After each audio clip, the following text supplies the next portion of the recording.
제 고향이 읍입니다. 시단위가 아니고 그 읍내에서 가장 큰 건물은 제가 다니는 모교의 교회당이었습니다. 어려서부터 이제 선대로부터 계속 교회를 다녔기 때문에 우리 교회가 가장 큰 자랑이었습니다. 왜? 건물이 가장 컸기 때문에. 그리고 사방 어디에서 보아도 우리 교회의 첨탑과 교회당 건물은 훤히 보였습니다. 새벽 4시면 종이 울렸습니다. 첫 종이라고 그럽니다. 4시 반이면 이제 또 두 번째 종이 울립니다. 새벽 기도 알리는 종이죠. 그래서 첫 종, 제종 그렇게 이야기했습니다. 첫 종은 준비해라, 깨어서. 사실 제종을 듣고 출발하면 이제 늦는 거죠. 그래서 항상 어려서부터 잠이 곤히 드는 그 순간에, 그 시간에 교회당의 종소리가 울리면 새벽 기도회는 매일같이 가지는 못하지만은 우리 교회에서 종이 울리는구나, 그 종소리를 듣고 자랐습니다. 고등학교를 졸업하고 내가 목사가 된다는 것은 꿈에도 생각을 못했습니다. 왜냐하면 신학을 해서 내가 목사가 된다는 것은 내 꿈에 전혀 없었기 때문에 그렇습니다. 고3 때, 그 당시는 예비고사였습니다. 담임 목사님께서 어느 날 한신을 가보지 않을래? 그렇게 제안을 했습니다. 저는 기장교회에서 자라서 컸지만은 한신대학이라는 이름을 들어본 적이 없습니다. 한신대가 무슨 대학입니까? 그랬더니 한국신학대학을 줄여서 한신대학이라고 그렇게 이야기를 했습니다. 그럼 학생 수가 한 몇천 명 되나요? 아니, 한 150명 된다고 했습니다. 그 목사님에게 그 이야기를 듣고, 목사님이 나를 지금 어떻게 보고 그런 조그만 시시한 대학을 추천하시는가? 그리고 목사님, 저는 목사 안 됩니다. 너희 집안으로 봐서 네가 목사 돼야 된다는 거예요. 아니, 저 목사 안 합니다. 이 할 일 많고 이 좋은 세상에 내가 왜 고리타분한 목사가 되어야 합니까? 그 당시 한신대학은 후기였습니다. 전기 떨어지면 하나님의 뜻인가 하고 후기에 지원하는 신학생들은 뭔가 덜 떨어진, 좀 머리도 좀 약간 공부도 잘 못하고 그렇게 나한테 새겨진 이미지가 신학대학이었습니다. 그 당시. 저는 한신대를 전혀 생각지도 않고 목사님의 말씀을 귀담아 듣지 않았습니다. 그리고 저는 제 갈 길을 가겠다 하고 다른 대학을 저는 지원을 하고 제 갈 길을 가야 되겠다 생각을 했습니다. 그런데 그 후로 3년이 지났습니다. 목사님의 그때 그 말씀이 머릿속에 계속 남는 거예요. 어느 날 목사님은 아예 원서를 사고 오셨습니다. 그 당시 여기는 강북구이지만은 서울시 도봉구 수유 산 129번지였습니다. 또렷이 제가 기억합니다. 서울시 도봉구 수유 도봉구 산 129번지 원서를 사고 오셨어요. 너는 목사가 돼야 된다는 거예요. 목사님, 내가 왜 목사가 되어야 합니까? 열심히 세상적으로 내 꿈이 많고 비전이 많은 이 젊은, 지금 한참 잘 나가는 나한테 왜 목사를 하라고 하십니까? 뭐 교회 열심히 섬기다 보면 장로 정도는 되면 좋지 않겠습니까? 돈도 많이 벌어가지고 세상의 명성도 좀 잘 나가는 내가 왜 목사가 되어야 합니까? 교회 헌금도 좀 많이 하고 목사님 도우면 되지 않겠습니까? 아니, 목사 되어야 된다. 제가 생각하는 신학대학과 목사에 대한 이미지는 성경책 팔에 끼고 성도들하고 졸졸졸 어디 가면서 신방 다니고 하는 그런 이미지였기 때문에 목사가 된다는 것은 전혀 꿈에서 생각하지 않았어요. 3년이 흐른 82년도에 한신대에 드디어 다시 원서를 넣고 입학을 했습니다. 들어와서 보니 여전히 우리가 50명 입학했는데 역시나 다를까 내가 생각하는 신학교 이미지와 딱 맞아 떨어졌습니다. 지금은 훌륭한 다 목회자들이 되고 지금은 다 지도자들이 된 우리 동기들.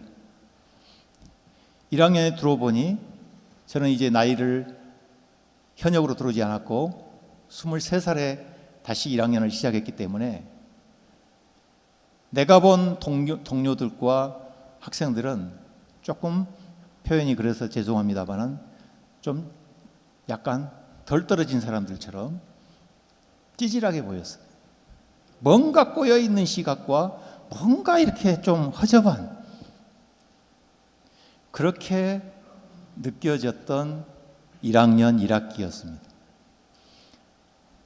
더군다나 81년도에 캠퍼스를 오산으로 이전을 했기 때문에 진입로도 제대로 갖춰지지 않고 양산리 그 3m에 장공관하고 필원관 딱 두 동만 댕그라니 서 있는 캠퍼스라 하기에도 민망할 정도의 밤이 되면 깜깜하고 주변에 아무 상정도 없고 차도 다니지 않는 으슥한 그곳에 대학생이라고 1학년을 딱 들어갔는데 그런 환경 속에서 신학을 해야 된다는 것이 참으로 답답하고 막막했습니다. 입학을 하자마자 교무처로 갔습니다. 도저히 여기 있다는 나까지 동시에 그런 사람으로 취급될까 봐 보따리를 싸고 휴학계를 내고 내려갔습니다. 다시 1년을 휴학했습니다. 내가 신학을 해야 되는지 말해야 되는지. 그리고는 기도원에 가서 기도를 했어요. 하나님의 뜻이 무언가 과연 내 길을 예비하신 하나님 뭔가 나한테 사인을 주시면 내가 가겠습니다. 그렇지 않으면 나는 가감하게 다시 내 길을 가겠습니다. 금식 기도도 해보고 여러분이 알만한 기도원들을 다 다녔어요. 하나님은 나에게 개미 소리도 들려주지 않았습니다. 아무리 기도해도 아무 소리도 안 들려. 다른 사람들은 막 기도해서 응답받았다고 하는데 저한테는 아무 응답도 없어요. 그렇다고 뭐 확신이 또 생긴 것도 아니에요. 그래서 억지로 두드러 맞췄어요. 아, 이게 하나님의 뜻인가? 또 자고 나면 또 아닌 것 같고 이러한 생활을 몇 개월 계속 기도원에서 했어요. 긴 것도 같고 아닌 것도 같고 그렇게 지내는 가운데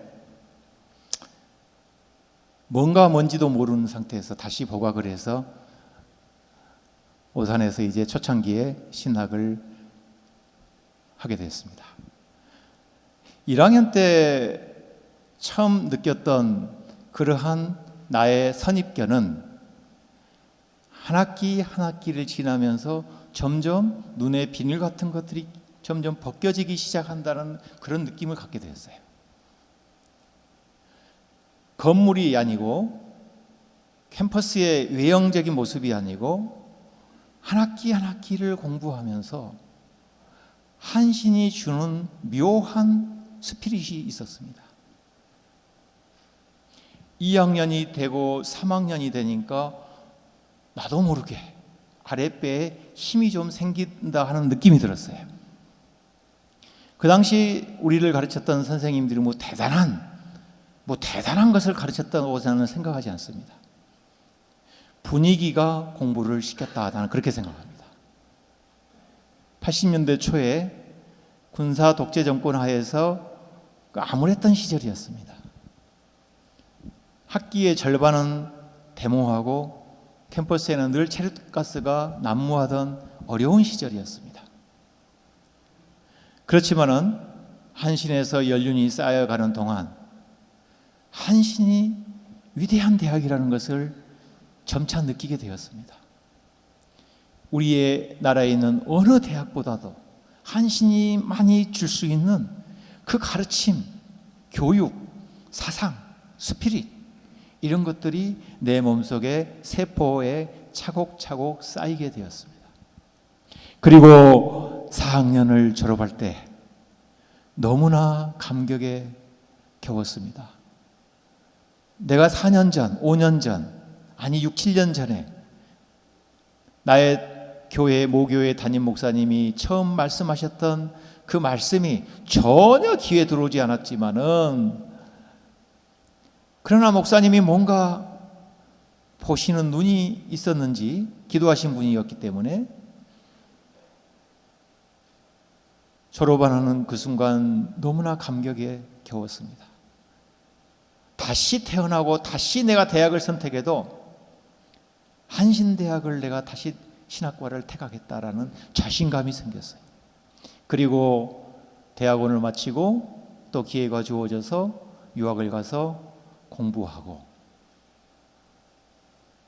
지금은 여러분 앞에 서서 선생으로서 가르치고 있습니다. 우리 김윤규 실장님하고 많은 대화를 나눴습니다. 앞에 계셔서 제가 말씀을 드리는 게 죄송스럽습니다마는, 실장님은 고등학교를 졸업하고 목사가 되겠다고 하는 일념으로 한신의 문을 두드리셨다는 거예요. 본인 앞에서 말씀드려서 죄송합니다만, 인류대를 갈 수 있는 최고의 실력가가 과감하게 그걸 포기하고 한국신학대학, 저보다는 훨씬 열악한 조건이었을 텐데 1970년에 들어오실 분인데 저보다는 10년이 더 선배이시잖아요. 그때 한국신학대학의 이 캠퍼스는 세상 사람들의 눈으로 볼 때는 그렇게 큰 대학도 아니었고 조그맣지만 작지만 강한 대학이었습니다. 그러한 뜨거운 열정을 가지고 신학을 하겠다라고 하는 그 자체가 내가 부럽습니다. 그랬어요. 왜? 나는 그러지 않았기 때문에. 어떻게 고등학교 3학년, 2학년, 3학년 그 팔팔한 그 학생들의 그 수준에 정상적인 사고를 갖추면 어떻게 신학을 하겠다는 생각 자체가 나한테는 이해가 안 갔기 때문에. 근데 고3 때 나는 목사가 되고 신학을 해야 되겠다는 그 열정을 가지신 분들의 그 꿈이 나는 너무 부럽습니다. 제가 여기 오기 전까지 원장실에서 같이 실장님하고 이야기하면서 그 이야기를 나눴어요. 예. 이것저것 해보다 안 되니까는 이것도 하나님의 뜻인가 하고 온 것이 아니고, 처음부터 뜻을 굳게 세우고 비전을 세워서 나는 신학을 하고 목사가 돼서 주의 일을 해야 되겠다라고 하는 그 거룩한 꿈이 얼마나 하나님 보시기에는 귀할까, 그런 생각을 했습니다. 여러분 모두가 나름대로의 신앙의 여정 속에서 경험을 하고 체험을 하고 결단을 해서 우리 신학대학원에 들어오셨습니다. 자, 하나님의 뜻 가운데 여러분이 소명의식을 갖고 오셨든 아니면은 아직도 뭔가 흐릿하고 뭔가 묘연하고 안개와 같은 뭔가 나에게 지금 확신이 없는 상태에서 들어왔다 할지라도, 여러분이 한신을 택해서 들어온 것 같지만 이제는 한신이 여러분을 선택했기 때문에 나는 그것은 하나님께서 여러분들을 섭리 가운데서 이 자리에 불러주신 거라고 생각합니다. 소명이 있든 없든 우리 신대원에서 2년 3년 수학을 하는 동안 여러분들에게 하나님이 주시는 분명한 그 사명이 무엇인지를 깨달아가는 여러분의 학업이 될 수 있기를 나는 바랍니다. 그러한 소명이 분명해야만이 우리가 하는 이 일이 얼마나 복되고 행복하고 기쁜 일인가를 알 수가 있습니다. 여러분이 무슨 생각으로 이 자리에 앉아 있는지 저는 다 속속들이 알지는 못합니다.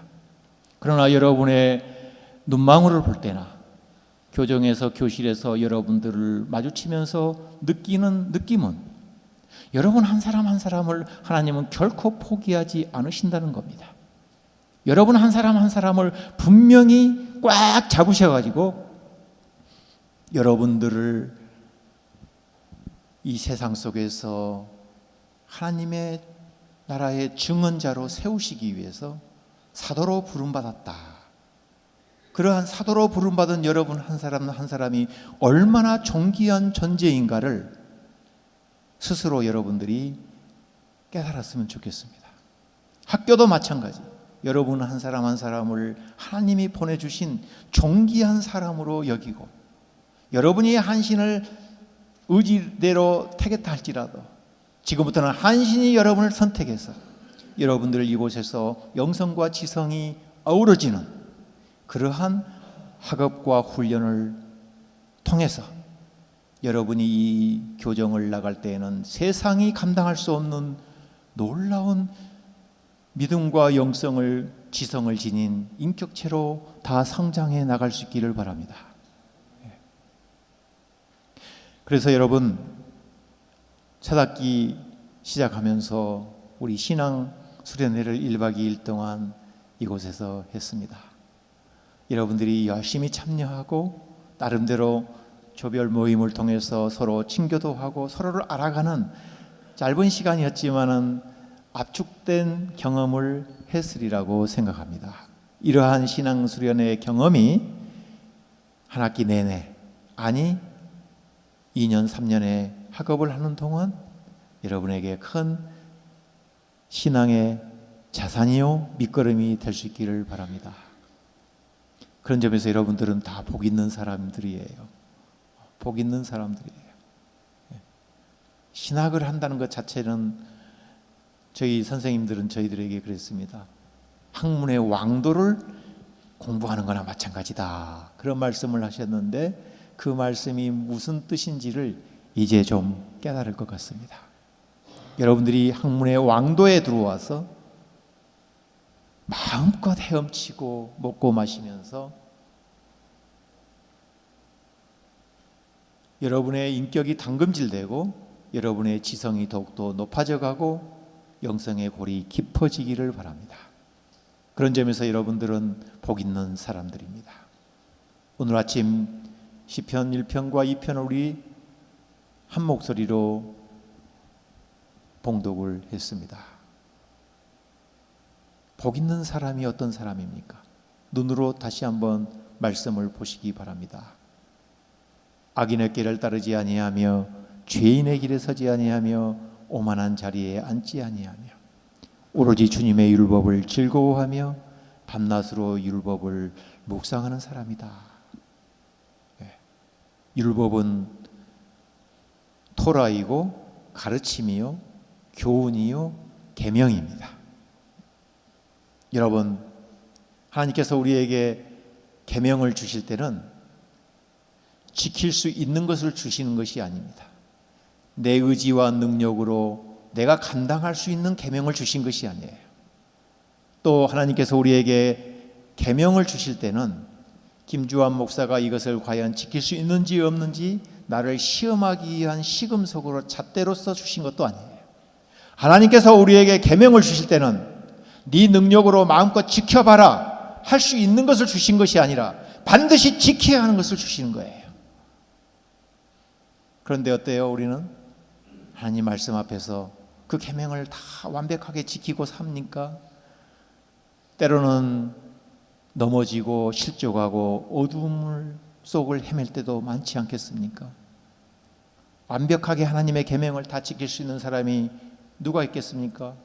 바울은 로마서에서 말을 합니다. 이 세상에 의인은 없나니 단 한 사람도 없다. 오직 예수 그리스도 외에는 단 한 사람도 없다. 그럼 어떻게 해야 합니까? 나가 죽어야 합니까? 하나님 계명을 어겼기 때문에 우리 지옥에 떨어져야 합니까? 어떻게 해야 돼요?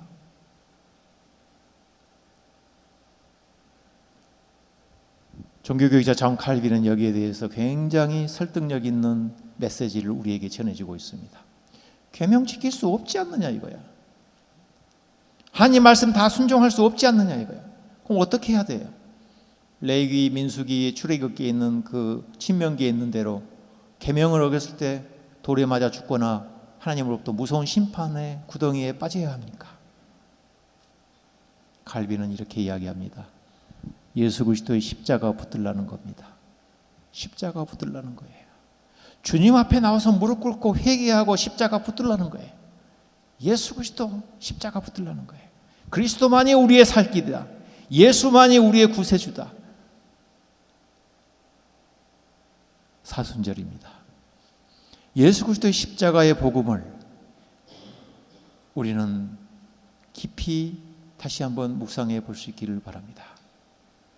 그렇기 때문에 율법, 하나님의 계명은 결국은 우리를 그리스도의 십자가로 인도하는 안내자이다. 그렇게 칼빈은 이야기를 했습니다. 저는 칼빈 선생의 이 풀이가 참으로 복음의 본질을 꿰뚫어주는 귀한 메시지라고 생각합니다. 모든 인생의 해답, 모든 인생의 종착역은 예수 그리스도의 십자가에서 다 완성되고 해결된다. 그렇기 때문에 내가 율법을 폐하러 온 줄로 생각하지 마라. 예수 그리스도는 모든 계명의 마침표요 완성입니다. 여러분, 복 있는 사람은 시냇가에 심은 나무가 철따라 열매를 맺으며 그 잎이 시들지 아니함 같으니 하는 일마다 잘 될 것이다. 그러나 악인은 그렇지 않으니 한낮 바람에 흩날리는 쭉정이와 같다. 그러므로 악인은 심판받을 때에 몸을 가누지 못하며 죄인은 의인의 모임에 참여하지 못한다. 그렇다 의인의 길은 주님께서 인정하시지만 악인의 길은 망할 것이다. 분명하지 않습니까? 여러분이 죄인의 길에 들어설 것입니까? 악인의 길에 들어설 것입니까? 우리 모두는 의의 길을 걷기를 사모해야 하고 오만한 자의 자리에 앉지 아니하기를 늘 경계해야 하고 주야로 주님의 말씀을 가슴에 새겨서, 아니 심장에 새겨서 세상에 나아가 사도로서 주의 나라를 증거하는 여러분 모두가 될 수 있기를 바랍니다. 이것이 바로 복 있는 자의 삶의 모습입니다. 신앙 수련회 1박 2일 동안 여러분 열심히 참여하면서 많은 수고를 하셨습니다. 하나님께서 여러분 한 사람 한 사람을 이뻐 보시고 곱게 보시고 품에 안아주셔서 한 학기 동안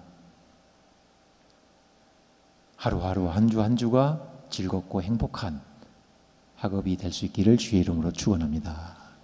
우리 함께 이 말씀 묵상하면서 기도하겠습니다. 길이요 진리요 생명이신 하나님, 무지한 저희들, 어찌 보면 길거리에 굴러다니는 돌멩이와 같은 저희들, 마른 막대기와 같이 아무도 쓸모없는 저희들을 하나님의 뜻이 계셔서 섭리 가운데 우리를 한신대 신학대학원으로 불러주셨습니다. 하나님, 저희들은 생각 없이 그저 인간적인 짧은 생각으로 이 길을 택했다 할지라도 하나님께서는 만세 전부터 우리를 기억하시고 눈여겨보시고 마침내 때가 되어서 오늘 우리를 이 자리로 불러주신 줄로 믿습니다. 주의 섭리 가운데 주님의 원대한 계획 속에 살아가고 있는 우리들, 우리의 발걸음이 죄인의 길에 오만한 자리에 들어서지 않도록 늘 우리를 선하게 인도하여 주시고 주야로 주의 말씀을 묵상하며 의인의 길에서 주의 나라를 위해서 헌신하는 우리 모두가 될 수 있도록 은혜 베풀어 주시옵소서. 그래서 우리 모두 각자 이 어두움을 밝히는 등불이요 횃불들이 다 될 수 있도록 은혜 베풀어 주시옵소서. 예수 그리스도 이름 받들어 감사하며 기도하옵나이다. 아멘.